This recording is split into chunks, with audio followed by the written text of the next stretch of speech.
اعوذ باللہ من الشیطان الرجیم بسم اللہ الرحمن الرحیم الحمد للہ رب العالمین والصلاة والسلام علی اشرف الانبیاء والمرسلین وآلہ الطیبین الطاہرین اعوذ باللہ من الشیطان الرجیم انک لا تہدی من احببت۔ اس آیت کے ذیل میں گفتگو ہو رہی تھی اور سلسلے کے احادیث کا ذکر ہو رہا تھا۔ پہلی اور دوسری اور تیسری حدیث کا ذکر ہوا، اور چوتھی حدیث صحیح بخاری اور صحیح مسلم میں موجود ہے۔ اس روایت میں صحیح بخاری اور صحیح مسلم کی روایت میں راوی ہے سعید ابن مسیب۔ سعید ابن مسیب نے روایت کی جس میں کہا ہے کہ موت کے وقت ابو طالب کے پاس ابو جہل اور عبداللہ ابن ابی امیہ حاضر تھے۔ رسول اللہ نے فرمایا اے چچا لا الہ الا اللہ کہیں۔ ابو طالب یہ کلمہ کہنے سے انکار کیا۔ یہ روایت ہے صحیح بخاری صحیح بخاری کی یہ روایت ہے۔ ہم اپنا نظریہ پیش نہیں کرتے چونکہ یہ روایت جو ہے ہم کو یہ روایت قبول نہیں ہے، لہٰذا صحیح بخاری کی روایت قبول نہیں، ہم یہ بات نہیں کرتے۔ ہم علمی بحث کرتے ہیں، معیار کی بحث کرتے ہیں۔ صحیح بخاری کے روایت قبول کرنے کے شرائط ہیں، ان شرائط کے تحت جو راوی آتے ہیں اسے امام بخاری روایت لیتے ہیں، ان شرائط میں نہیں آتے ہیں تو روایت نہیں لیتے۔ ان شرائط کا امام بخاری نے خود تعین کیا ہے، ان تعین کردہ شرائط پر اترنے والے راویوں سے روایت لینا ہے۔ بعض راویوں کے بارے میں دوسرے لوگ اظہار نظر کرتے ہیں، امام بخاری جو شرائط آپ نے خود قائم کیے ہیں یہ راوی آپ کے شرائط پر نہیں اترتا، یہ کہنے کا حق حاصل ہے۔ چنانچہ یہاں پر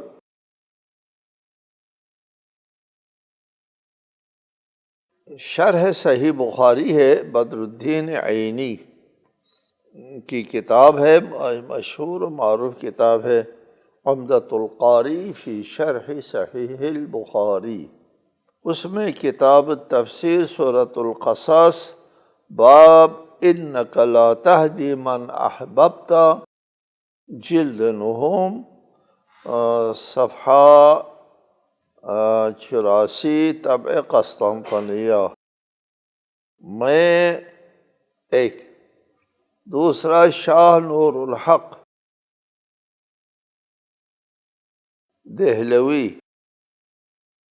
ان کی بھی ایک شرح بخاری ہے، تیسیر القاری فی شرح صحیح البخاری، جلد 4، صفحہ 6،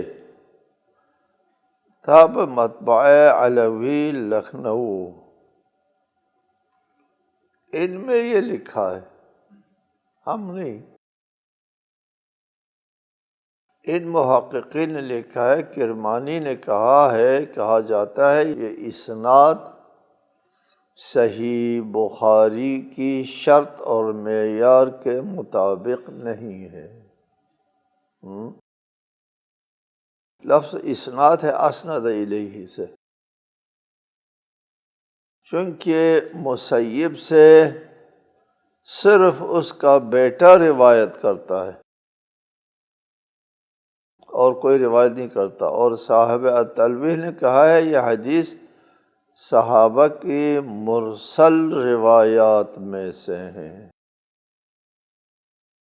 ایک روایت ہے مسند اور ایک روایت ہے مرسل۔ مسند کیا ہے؟ مسند وہ ہے کہ جس کی سند متصل ہے، مثلا رسالۃ میں آپ تک متصل ہے، تمام راویوں کا ذکر ہے، مرسل اس کو کہتے ہیں جی درمیان میں ایک راوی کا ذکر نہیں ہے،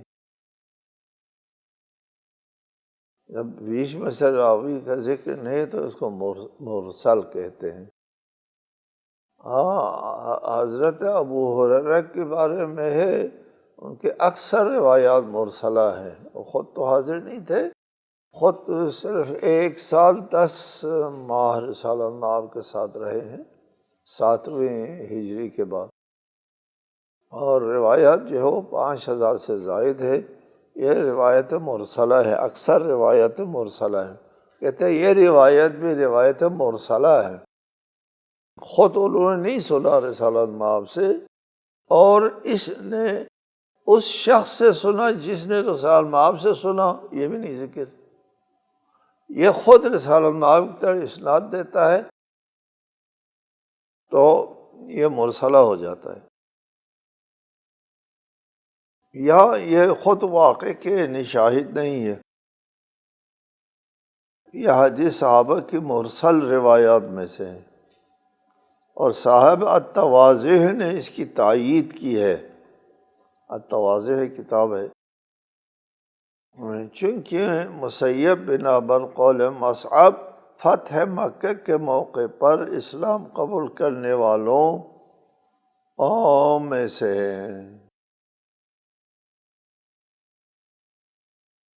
یہ فتح مکہ کے موقع پر مسلمان ہوا ہے، اور یہ روایت کرتا ہے حضرت ابو طالب کی وفات کے وقت کی بات، جبکہ وہ مسلمان نہیں تھا اس وقت۔ پھر کہا جاتا ہے کہ مسلمان نہیں تھا تو ابو طالب کی وفات کے بعد حاضر ہونے کے لیے مسلمان ہونا تو شرطی تھا، ابو جہل بھی تو تھا، ابن امیہ بھی وہاں تھا، وہ دونوں مسلمان نہیں تھے۔ جواب یہ ہے ابن امیہ اور ابو جہل وہاں حاضر تھا، روایات میں ذکر ہے، لوگوں نے کہا ہے تو ہم مانتے ہیں۔ ان کے بارے میں نہ کسی نے روایت ضعیف میں کہا ہے، نہ روایت صحیح میں کہا ہے ہی نہیں۔ جب ذکر کہیں نہیں ہے تو یہ کہنا کہ یہ ہو سکتا ہے وہاں ہو، کہ ہو سکتا ہے کہ بنیاد پر کوئی بات ثابت نہیں ہوتی۔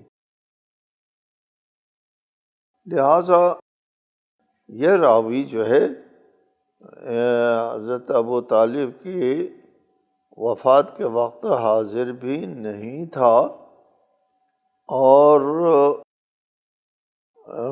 یہ ہے کہ روایت مرسل ہے، مرسل روایت جو ہے وہ قابل قبول نہیں ہے عموماً۔ ایک حدیث ہے، حدیث ضحضاح، یہ حدیث جو ہے وہ زیادہ مورد توجہ ہے۔ حدیث ضحضاح، یہ روایت جو ہے وہ سعید بن المسیب کی روایت ہے، اور اس کا ہم نے ذکر کر دیا حوالوں سے۔ حدیث ضحضاح بخاری اور مسلم دونوں نے روایت کی ہے، اور روایت کس سے کی ہے؟ سفیان ثوری سے، انہوں نے عبد الملک ابن عمیر سے، انہوں نے عبداللہ ابن حارث سے روایت کی ہے کہ ہم سے عباس ابن مطلب نے بیان کیا کہ میں نے نبی سے پوچھا، یہ میں چونکہ نقل قول کر رہا ہوں وآلہ، یہ لوگ نہیں لکھتے تو میں اسی طرح جی صلی اللہ علیہ وسلم، بنی امیہ کے زمانے پابندی تھی اور ابھی تک یہ رواج چلا آ رہا ہے، صلی اللہ علیہ وآلہ نہیں کہتے، یعنی سب لوگ نہیں، اکثر لوگ نہیں کہتے، نہیں لکھتے ہیں۔ پوچھا ابو طالب آپ کی حفاظت کرتے؟ عباس ابن مطلب نے بیان کیا ہے کہ میں نے رسالۃ مآب صلی اللہ علیہ وآلہ وسلم سے پوچھا، ابو طالب آپ کی حفاظت کرتے اور آپ کی خاطر وہ لوگوں سے غیظ و غضب میں آتے تھے، تو اس سے ان کو کوئی فائدہ ملا؟ جواب میں فرمایا ان ابا طالب فی ضحضاح من النار ولولا انا لکان فی الدرک الاسفل۔ کیا فرمایا؟ ابو طالب آتش کے ایک تالاب میں ہے، اگر میں نہ ہوتا تو جہنم کے نچلے طبقوں میں ہوتے، جہاں مشرکین ہوتے ہیں۔ اس روایت کے اوپر سندن و متنن ہم کو تأمل ہے۔ اس سند میں واقع تینوں راویوں کا حال معلوم کرتے ہیں۔ پھر آپ نہ کہیں صحیح بخاری اور صحیح مسلم کے راویوں پر پھر بحث کرتے ہیں آپ۔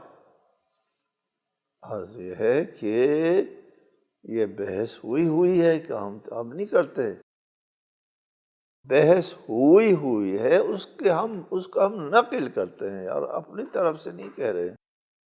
پہلا راوی سفیان ثوری کے بارے میں مستند اصحاب رجال لکھتے ہیں انہو کان یدلس ویکتب عن الکذابین۔ پھر اب ہم سے نہ کہیں، ہم نہیں کہہ رہے، یہ کون کہہ رہا ہے؟ میزان الاعتدال میں ذہبی لکھ رہے ہیں کہ وہ تدلیس کا مرتکب تھا اور جھوٹے راویوں سے روایت لکھتے تھے۔ سفیان ثوری بہت مشہور آدمی ہے، مشہور معروف، لیکن اس کے بارے میں بھی یہ نظریہ ہے۔ دوسرے راوی عبد الملک ابن عمیر کوفی ہے، اس کے بارے میں ابو حاتم کہتے ہیں لیس بحافظ تغیر حفظہ، وہ حافظ حدیث نہیں ہے، اس کا حافظہ خراب ہو گیا تھا۔ احمد کہتے ہیں وہ ضعیف تھا، یغلط، غلطی کیا کرتا تھا، اور احمد سے اور نقل ہے احمد نے اس کو ضعفہ جداً، بہت زیادہ ضعیف قرار دیا ہے۔ ملاحظہ ہو میزان الاعتدال، ذہبی کے رجال کی کتاب ہے، مشہور معروف مستند مرجع علوم رجال میں یہ کتاب۔ یہ ہو گیا سند کے حوالے سے۔ ہم نہیں، آپ کے لوگوں نے جو باتیں کی ہم ان نقل کرتے ہیں۔ متن جو ہے وہ آیات قرآنی کے ساتھ متصادم ہے۔ متن حدیث نے کیا کہا؟ ابو طالب کے لیے عذاب کی تخفیف ہو گئی، وہ ضحضاح من النار، آتش کے تالاب میں ہے، ورنہ وہ درک اسفل میں ہوتے۔ درک اسفل سے تخفیف کر کے ادھر لایا گیا۔ اس روایت کا یہ مضمون ہے۔ قرآن کہتے ہیں کہ مشرکین سے عذاب کی تخفیف، لا یخفف عنہم العذاب، یہ قرآن نے کہا ہے کہ مشرک کے لیے اب عذاب میں کوئی تخفیف نہیں ہوگی۔ قرآن کہتا ہے کوئی تخفیف نہیں ہوگی، اس روایت کا کہنا ہے تخفیف ہو گئی ہے۔ ابو طالب اگر مشرک ہیں تو پھر ان کے لیے کوئی تخفیف نہیں ہے۔ ابو طالب جو ہے وہ رسالت مآب صلی اللہ علیہ وآلہ وسلم ان کے خاندان اور گھر کا فرد ہے۔ رسالت مآب کو نزدیک سے جانتے ہیں، نزدیک سے نزدیک ترین آدمی ہے، ان کے تمام خصوصیات سے واقف ہے، ان کے معجزات سے بھی واقف ہے۔ ابو طالب کی کفالت میں تھے رسالت مآب۔ ابھی ہم ذکر کرتے ہیں 3 سالہ جو بائیکاٹ کی زندگی گزاری شعب ابو طالب میں، جی اس وقت جو ہے وہ واقعات جو ہے وہ بہت سارے واقعات، کچھ کا ہم یہاں ذکر کر دیتے ہیں کہ ابو طالب کے ساتھ جو واقعات ہوئے ہیں اس سے رسالت مآب کی رسالت اور نبوت جو ہے وہ کھل کر کے ابو طالب کے سامنے آ گئی۔ ابو طالب رسالت مآب صلی اللہ علیہ وآلہ وسلم کے محافظ، مدافع، مجاہد اسلام تھے۔ ان کے ایمان، ابو طالب جیسے مومن کے ایمان کے لیے شواہد پیش کرنے کی نوبت آنا بھی خود ایک المیہ ہے۔ یہ بات کیوں پیش آئی ہم اس کو نہیں بتاتے کہ ایمان ابو طالب میں کیوں شک ہوا، کیا ہوا، کب یہ بات چلی، کس زمانے سے یہ بات چلی، وہ بھی الگ ایک بحث ہے۔ چلیے اب آتے ہیں ادھر۔ ابن ابی الحدید شرح نہج البلاغہ میں لکھتے ہیں، ابن ابی الحدید سب کو پتہ ہے شیعہ نہیں ہے، اہل سنت ہے، معتزلی المذہب ہے۔ اعتزال کلامی مذہب ہے، فقہی مسلک نہیں ہے، کلامی مذہب میں معتزلہ ہے، اور اہل سنت کے بہت جید عالم دین ہے۔ وہ کہتے ہیں روی باسانید کثیرہ بعضها عن العباس بن المطلب وبعضها عن ابی بکر بن ابی قحافہ ان ابا طالب ما مات حتى قال لا الہ الا اللہ محمد رسول اللہ، والخبر مشہور ان ابا طالب عند الموت قال کلاما خفیا فاصغى الیہ اخوہ العباس۔ کثیر سندوں سے، بعض عباس بن عبد المطلب سے اور بعض ابو بکر بن ابی قحافہ سے روایت ہے کہ ابو طالب کلمہ لا الہ الا اللہ محمد رسول اللہ کہے بغیر دنیا سے نہیں گئے، اور یہ روایت مشہور ہے کہ ابو طالب نے اپنی موت کے وقت دھیمی آواز میں کچھ کلام کیا تو ان کے بھائی عباس نے کان لگا کر سنا تھا۔ یہ تاریخ ابو الفداء میں اور شعرانی نے کشف الغمہ میں لکھا ہے، فلما تقارب من ابی طالب الموت، جب ابو طالب کے لیے موت قریب آئی تو جعل یحرک شفتیہ، لب ہلانا شروع کیا، فاصغى الیہ العباس باذنہ، ان کے بھائی عباس نے کان لگا کر کے سنا یہ کیا کہہ رہا ہے۔ وقال، پھر عباس نے کہا، واللہ یا ابن اخی لقد قال الکلمہ التي امرته ان یقولها، کہتا ہے قسم ہے اللہ کی، اے میرے بھائی کے بیٹے، سلام آپ سے خطاب، کہ ابو طالب نے تو وہ کلمہ کہہ دیا جس کا آپ نے حکم دیا تھا، کیونکہ عباس اس وقت اسلام قبول نہیں کرتے تھے، اس لیے انہوں نے نہیں کہا کہ ابو طالب نے لا الہ الا اللہ کہہ دیا، نہیں کہہ سکتا تھا ایک مشرک لا الہ الا اللہ نقل قول کے طور پر بھی نہیں کہہ سکتا تھا کہ اللہ کے علاوہ کوئی معبود نہیں ہے، اور ان کے بہت سارے معبودوں کے نفی، یہ ایک شخص کے منہ پر نہیں آ سکتا تھا۔ اس لیے عباس نے نہیں کہا کہ یہ ابو طالب نے کلمہ کہہ دیا، کلمہ لا الہ الا اللہ کہہ دیا، بلکہ کیا کہا، یا ابن اخی لقد قال الکلمہ التي امرته ان یقولها، اس نے تو وہی کلمہ کہہ دیا جس کا آپ نے حکم دیا تھا۔ فقال رسول اللہ الحمد للہ الذی ہداک یا عمی، حمد ہے اس ذات کی جس نے آپ کو اے چچا ہدایت عنایت فرمائی۔ یہ روایت ہے، مختلف ایک دو نہیں کئی سندوں سے یہ روایت آ گئی ہے۔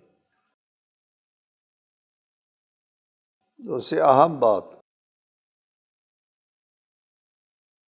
بستر رسول پر ہمارے یہاں آپ ہمیشہ سنتے ہیں کہ شب ہجرت جو ہے رسالت مآب کے بستر پر حضرت علی سوئے اور اپنی جان نثار رسول کر دیا، اپنی جان کو خطرے میں ڈالا۔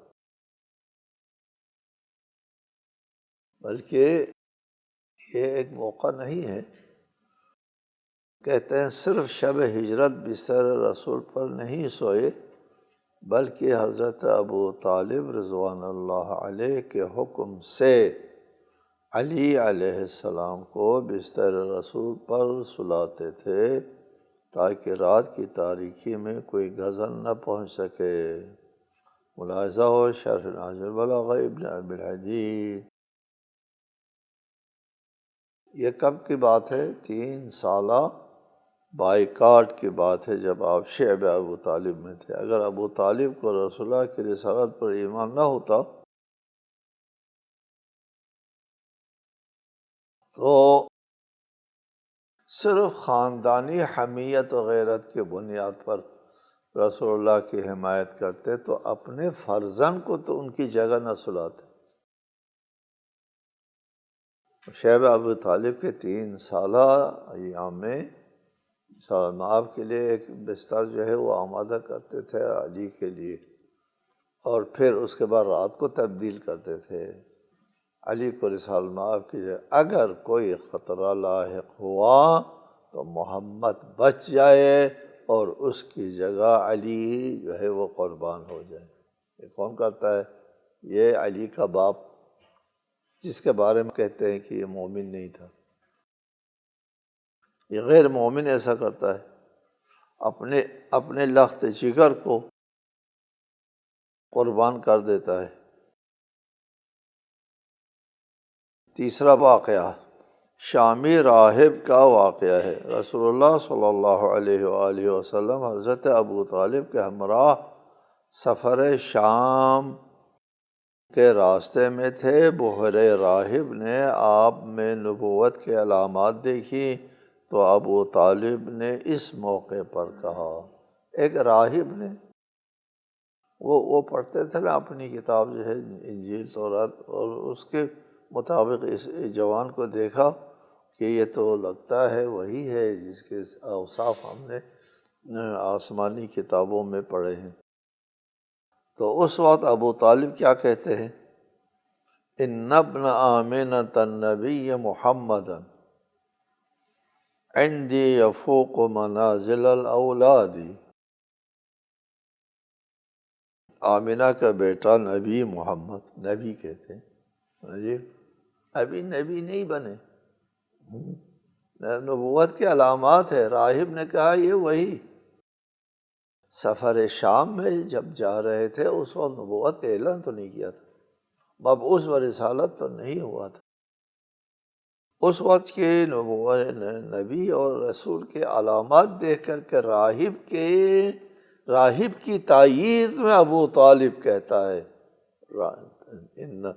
ان ابن آمنۃ النبی محمد عندی یفوق منازل الاولاد، کہ آمنہ کا بیٹا نبی محمد میرے نزد اولاد سے زیادہ عزیز ہے۔